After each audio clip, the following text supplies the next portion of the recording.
Tepat seminggu yang lalu, yaitu tanggal 1 Februari, saya men-spill rumah ini, rumah kontrakan yang saya tempati ini.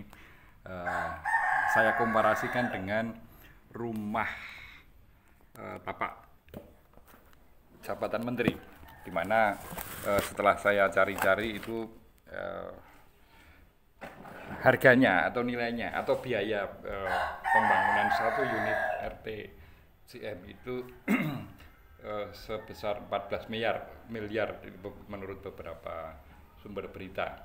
Nah, kalau kemudian komparasi itu saya lanjutkan, di mana rumah yang saya tempati ini eh, sewa per tahunnya itu 5 juta. Berarti kalau 14 miliar itu setara dengan 2.800 tahun ya. Kalau untuk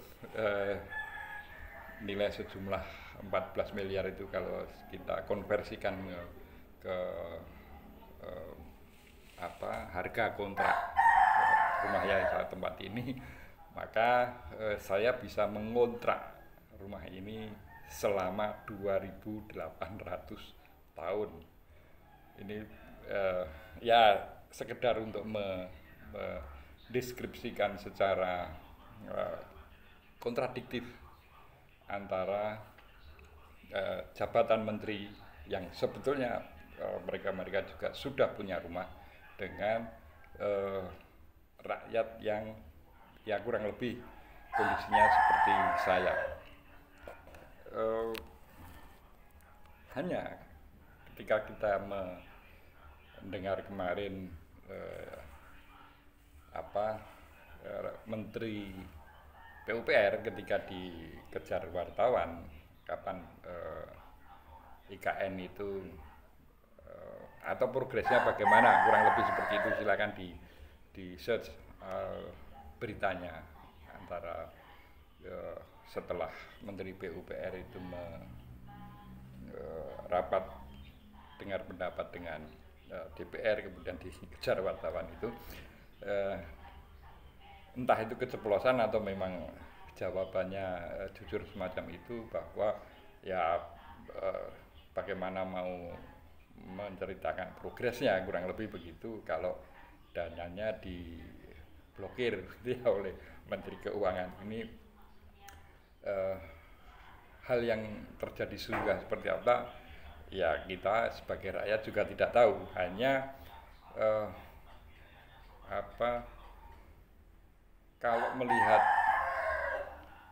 betapa kabinet ini di bawah Mr. Prabowo ini mengalami kesempitan fiskal yang luar biasa, maka apa yang terjadi di IKN ini ya, saya jadi sependapat dengan para pesimis terhadap IKN, bahwa itu satu proyek yang tanpa perencanaan yang matang, kemudian cenderung tidak melihat kondisi real fiskal apakah itu mendukung atau tidak. Ya faktanya kita lihat sampai hari ini, dan beberapa pengamat memprediksi bahwa IKN itu akan mangkrak. Nah, tentu ini sangat disayangkan, bagaimana masyarakat kita yang bahkan belum mempunyai rumah itu jumlahnya,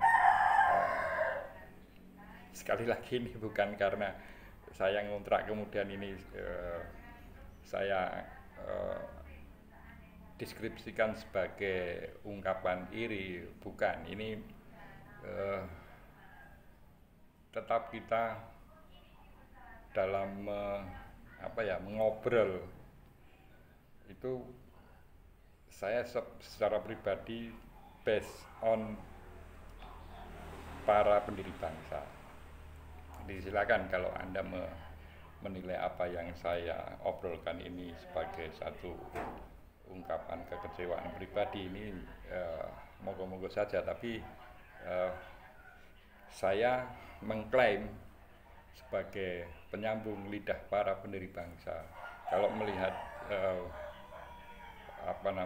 anggaran negara yang itu jelas berasal dari iuran rakyat, boleh dikatakan iuran dalam tanda kutip ya, karena pajak dari seluruh masyarakat kemudian masuk untuk di manage oleh satu rezim, itu harus dikembalikan kepada rakyat dalam bentuk kesejahteraan umum dan masyarakat yang semakin cerdas.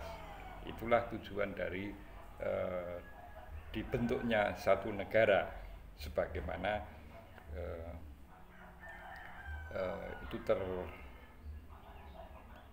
tertulis secara eksplisit di pembukaan Undang-Undang Dasar 1945. Ya, bagaimanapun Mr. Prabowo berada dalam situasi yang ya boleh dikatakan sulit secara fiskal, itu ya kita sebagai rakyat juga memaklumi.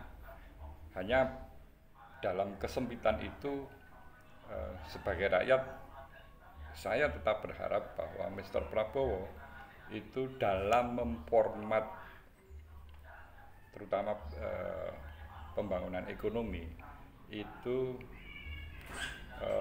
berbasis pada yang selalu berulang-ulang saya ungkapkan, itu berbasis pada keinginan luhur para pendiri bangsa. Salam konstitusi.